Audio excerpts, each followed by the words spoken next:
Last video में हमने द्विध्रुव के बारे में बात की थी। द्विध्रुव क्या होता है, उसके लिए द्विध्रुव आघूर्ण का मान क्या होता है, ये सब हमने ज्ञात किया था। आज हम ज्ञात करते हैं द्विध्रुव के कारण विद्युत क्षेत्र की तीव्रता। द्विध्रुव के लिए दो स्थितियों पर विद्युत क्षेत्र की तीव्रता ज्ञात की जाती है। एक ज्ञात की जाती है अक्षीय स्थिति पर, एक ज्ञात की जाती है निरक्षीय स्थिति पर। तो सबसे पहले हम बात करते हैं अक्षीय स्थिति पर। उससे भी पहले ये बात करते हैं कि अक्ष और निरक्ष होते क्या है द्विध्रुव के लिए। ये हमारा द्विध्रुव है, ये हमारा द्विध्रुव। द्विध्रुव के लिए मान लेते हैं ये हमारे पास -q आवेश है, ये हमारे पास +q आवेश है। अक्ष की बात करते हैं सबसे पहले। अक्ष क्या होता है, मान लेते हैं मध्य बिंदु O है। तो द्विध्रुव के ये जो हमारे दोनों आवेश है, +q आवेश और -q आवेश, ये जो दोनों आवेश है, इनको मिलाने वाली ये जो रेखा है, इस रेखा को अगर हम आगे बढ़ा दें, इस साइड भी आगे बढ़ा दें और इस साइड भी आगे बढ़ा दें, तो ये जो हमारे पास रेखा बनती है द्विध्रुव के दोनों आवेशों और मध्य बिंदु से गुजरने वाली ये जो हमारी रेखा बनती है, इसी को कहा जाता है अक्ष। द्विध्रुव की अक्ष, द्विध्रुव की अक्ष। चलिए अब निरक्ष की बात करते हैं कि निरक्ष क्या होता है। द्विध्रुव की अक्ष के लंबवत, ये जो हमारे पास द्विध्रुव की अक्ष है, इसके ठीक लंबवत और मध्य बिंदु से जाने वाली, ये मध्य बिंदु से जाने वाली ये जो हमारी रेखा है, इसे कहा जाता है निरक्ष। द्विध्रुव की निरक्ष, द्विध्रुव की निरक्ष। द्विध्रुव के मध्य बिंदु से जाने वाली और अक्ष के लंबवत, लंबवत का मतलब 90 डिग्री कोण पर, ये जो हमारे पास रेखा है, इसे कहा जाता है द्विध्रुव की निरक्ष। तो द्विध्रुव की अक्ष हो गई और द्विध्रुव की निरक्ष हो गई। इस वाली अक्ष पर हमें विद्युत क्षेत्र की तीव्रता ज्ञात करनी है, इस वाली लाइन पर, और एक निरक्ष वाली ये जो लाइन है, इस पर भी हमें विद्युत क्षेत्र की तीव्रता ज्ञात करनी है। तो आज हम ज्ञात करते हैं द्विध्रुव की अक्ष पर, द्विध्रुव की अक्ष पर विद्युत क्षेत्र की तीव्रता, विद्युत क्षेत्र की तीव्रता।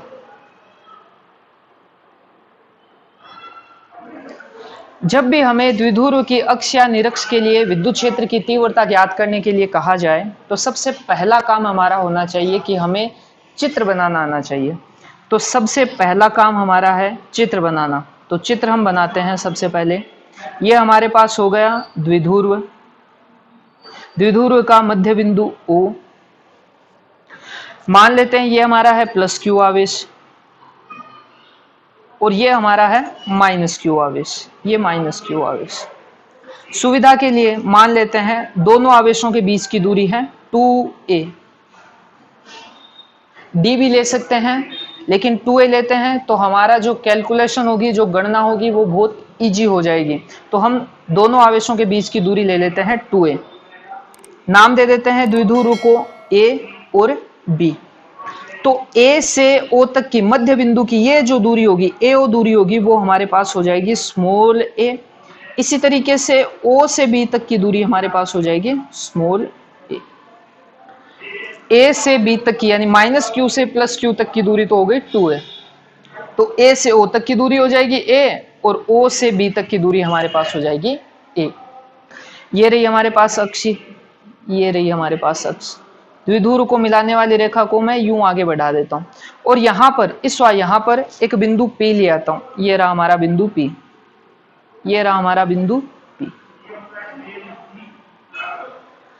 स्थिर विद्युत्की में जब भी हमें किसी राशि को ज्ञात करना होता है, तो हम एक परीक्षण आवेश को लेकर के आते हैं। ये मान लो हमारा परीक्षण आवेश। विशेषता बताई थी इसके पहले भी मैंने, पहले वाले चैप्टर में, पहले वाले वीडियो में, कि विद्युत क्षेत्र के लिए जो हमारा परीक्षण आवेश लाया जाता है, वो एकांक होता है, काल्पनिक होता है, हमेशा धनात्मक होता है, और स्वयं का जो विद्युत क्षेत्र होता है वो नगण्य होता है। मान लेते हैं बिंदु P की मध्य बिंदु O से दूरी हमारे पास है स्मॉल r।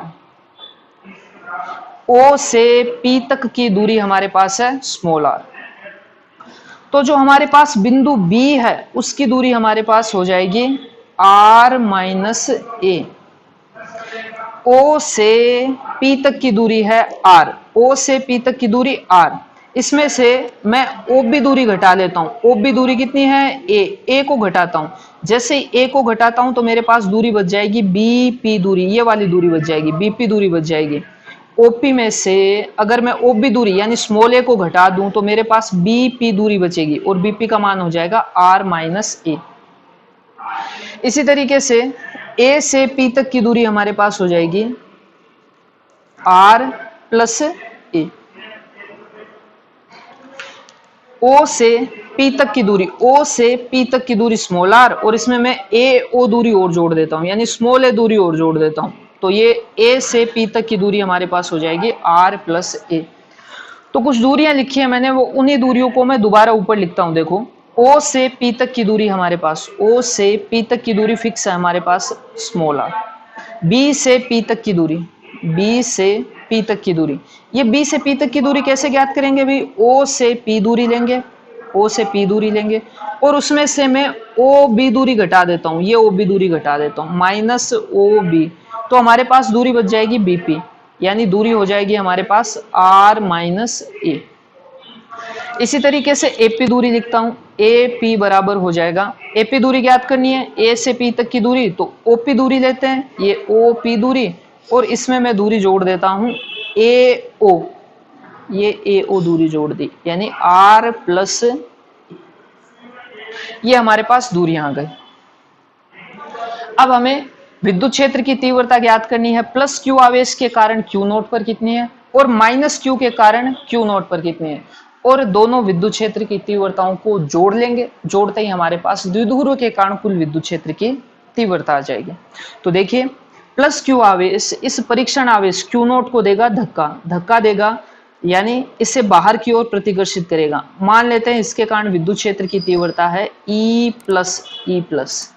इसी तरीके से ये माइनस Q आवेश इस परीक्षण आवेश को अपनी तरफ खींचेगा, ये इसे अपनी तरफ खींचेगा, इसके कारण विद्युत क्षेत्र की तीव्रता हो जाएगी E माइनस।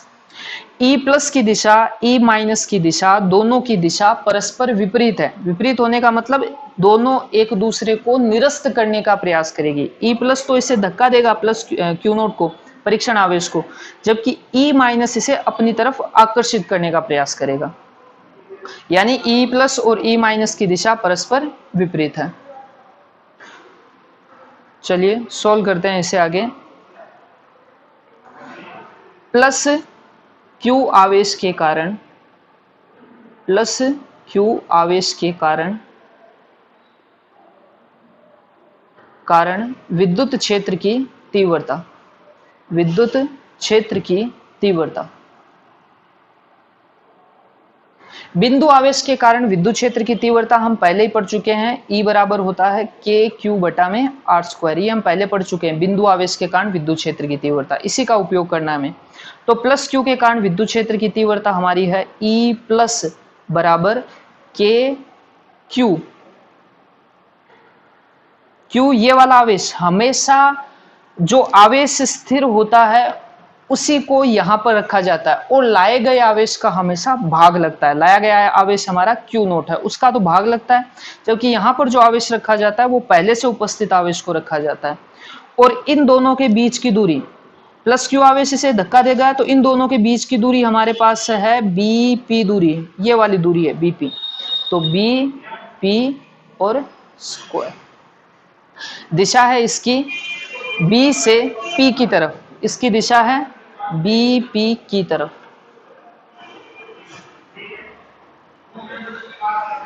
चलिए इसी तरीके से माइनस Q आवेश के लिए लिख लेते हैं। माइनस Q आवेश के कारण विद्युत क्षेत्र की तीव्रता, इसका मान हो जाएगा हमारे पास E माइनस, E माइनस बराबर हो जाएगा KQ बटा में AP स्क्वायर। अब ये वाली दूरी लेनी है, A से P तक की दूरी लेनी है। माइनस Q आवेश हमारा यहाँ पर है, हमेशा दोनों आवेशों के बीच की दूरी ली जाती है, तो A से P तक की दूरी हो जाएगी हमारे पास AP स्क्वायर, और इसकी दिशा हो जाएगी P से A की तरफ या BP के ठीक विपरीत। दिशा हो जाएगी इसकी P A की तरफ। अगर आप दिशा नहीं लिखना चाह रहे हो तो यहाँ पे लिख दो प्लस Q आवेश, यहाँ पे लिख दो माइनस Q आवेश, ये भी हमारा एक इजी तरीका है इसे सोल्व करने का। यहाँ पे प्लस Q आवेश और यहाँ पर हमारा माइनस क्यू आवेश। अतः कुल विद्युत क्षेत्र की तीव्रता, कुल विद्युत क्षेत्र की तीव्रता E बराबर हो जाएगा हमारे पास, E अक्ष पर ज्ञात कर रहे हैं तो E अक्ष बराबर हो जाएगा हमारे पास E प्लस E माइनस, लेकिन दिशा के साथ लिखना है क्योंकि विद्युत क्षेत्र की तीव्रता एक सदिश राशि है और सदिश राशि के लिए हमेशा सदिश योग किया जाता है। तो E प्लस E माइनस, तो E अक्ष बराबर हो जाएगा हमारे पास के क्यू बटा में B P square. E plus के लिए मान हमारा है के क्यू बटा बी पी स्क्वायर। इसी तरीके से ई माइनस रखेंगे तो के क्यू बटा में दूरी हमारे पास है ए पी स्क्वायर, तो ए पी और इसका स्क्वायर, लेकिन दिशा दोनों की विपरीत है। E1 की, E प्लस की तो दिशा है इसे धक्का देने की, जबकि E माइनस की दिशा इसके ठीक विपरीत इसे आकर्षित करने की। तो बीच में प्लस का निशान नहीं आएगा, माइनस का निशान आएगा। तरीका बताया था, सदिश रूप में लिखना है तब तो दिशा के रूप में लिखना है, और अगर आप आवेशों के रूप में लिखना चाहो तो इसे प्लस क्यू लिख दो और इसे माइनस क्यू लिख दो, तो ये माइनस बाहर आकर के यहाँ पे माइनस का चिन्ह आ जाएगा। जैसा आपको अच्छा लगे आप उस प्रकार से लिख सकते हैं, आपका गलत किसी भी सूरत में नहीं होगा। तो अक्ष पर हमारे पास विद्युत क्षेत्र की तीव्रता, बीच में प्लस का निशान की जगह हमारे पास माइनस का निशान आएगा क्योंकि E प्लस और E माइनस की दिशा परस्पर विपरीत है। इसका सही तार्किक जो उत्तर है वो यही है वास्तव में कि जो E प्लस और E माइनस है इसकी दिशा परस्पर विपरीत है, इसीलिए यहाँ पे चिन्ह हमारा माइनस का है।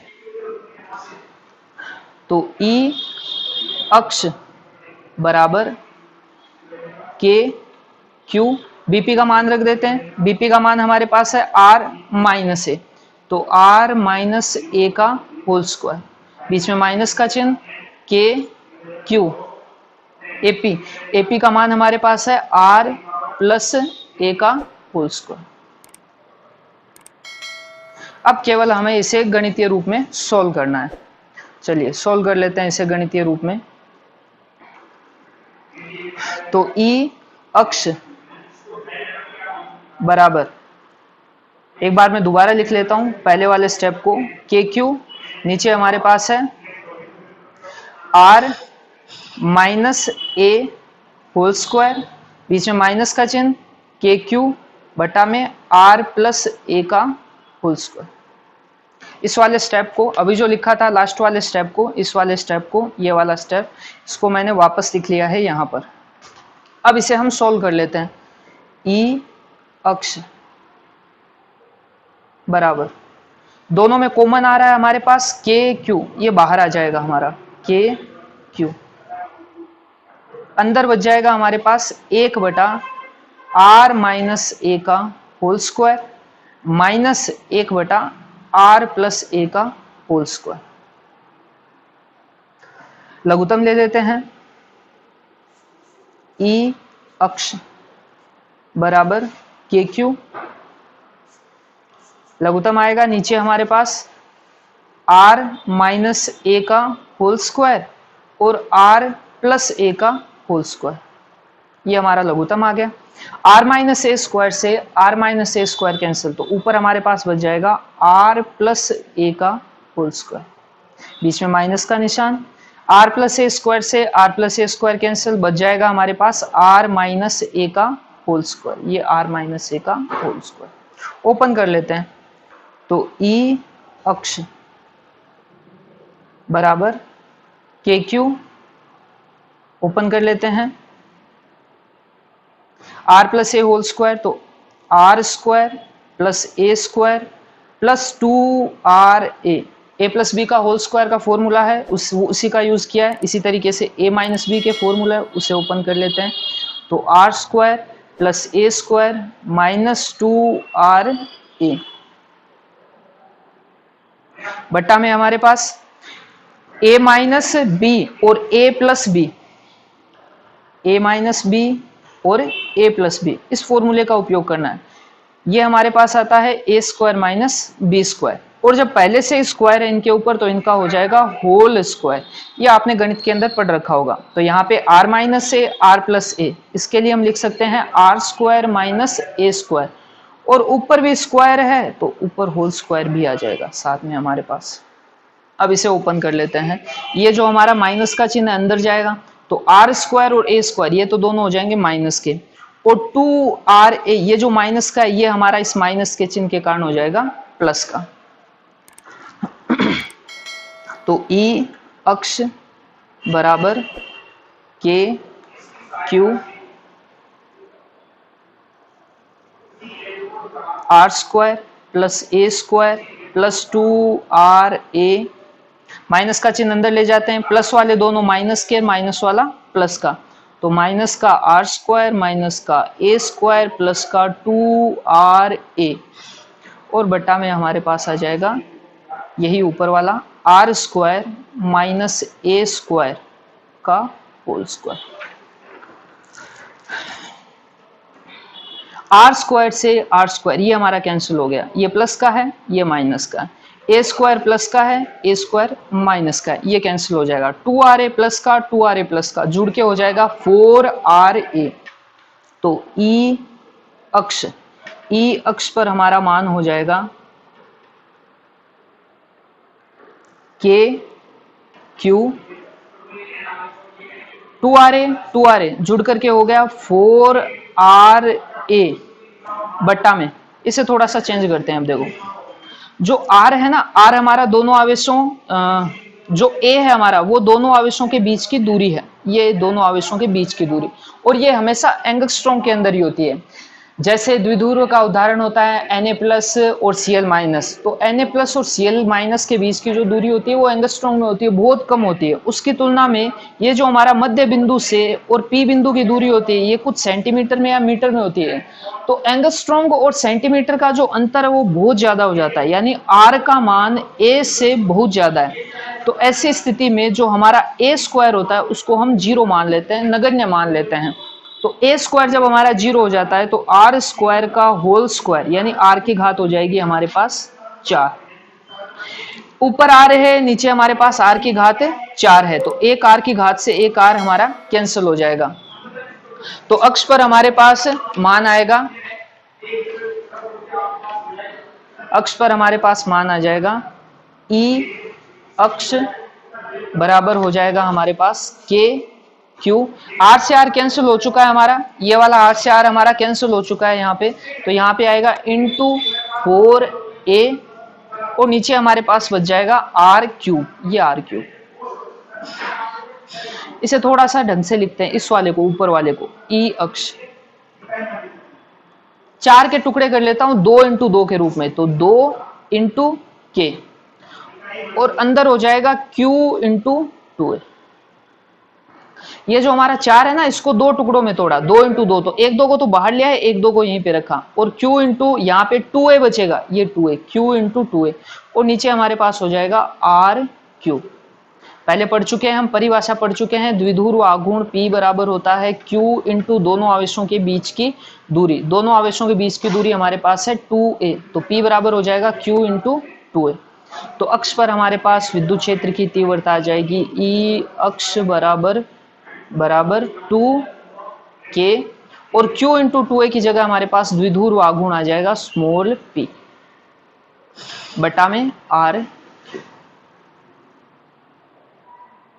ये हमारे पास अक्ष पर विद्युत क्षेत्र की तीव्रता।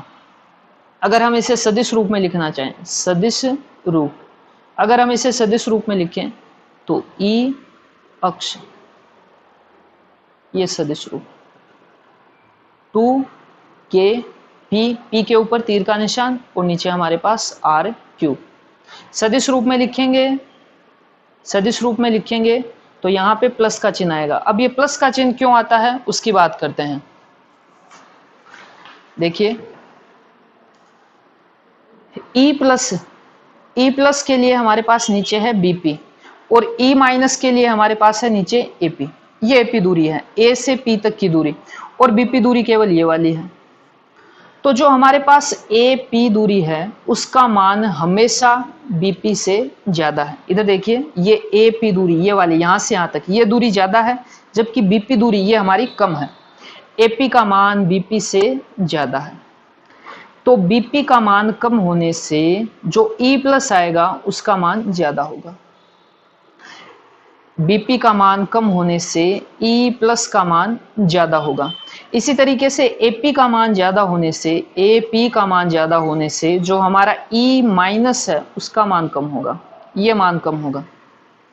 इसका मतलब जब हम जोड़ेंगे तो जो हमारे पास विद्युत क्षेत्र की तीव्रता आएगी वो ई प्लस के कारण होगी, इसी के कारण होगी। और ये जो विद्युत क्षेत्र की तीव्रता है, ई प्लस की जो विद्युत क्षेत्र की तीव्रता है उसकी दिशा है इसे धक्का देने की, बाहर की ओर यूं प्रतिकर्षित करने की।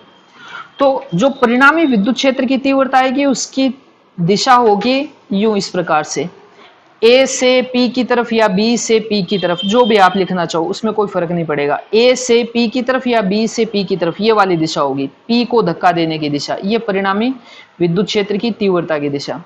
अब हम पी की दिशा देखते हैं। पी की दिशा हम पहले जानते हैं, द्विध्रुव आघूर्ण की दिशा होती है माइनस क्यू आवेश से और प्लस क्यू आवेश की ओर, माइनस क्यू आवेश से प्लस क्यू आवेश की ओर।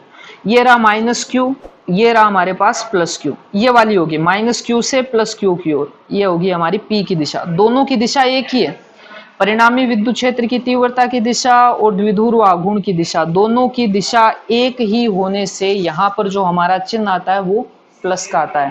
प्लस का चिन्ह बताता है कि परिणामी विद्युत क्षेत्र की तीव्रता की दिशा और द्विध्रुव आघूर्ण की दिशा, दोनों की दिशा हमारी एक ही है।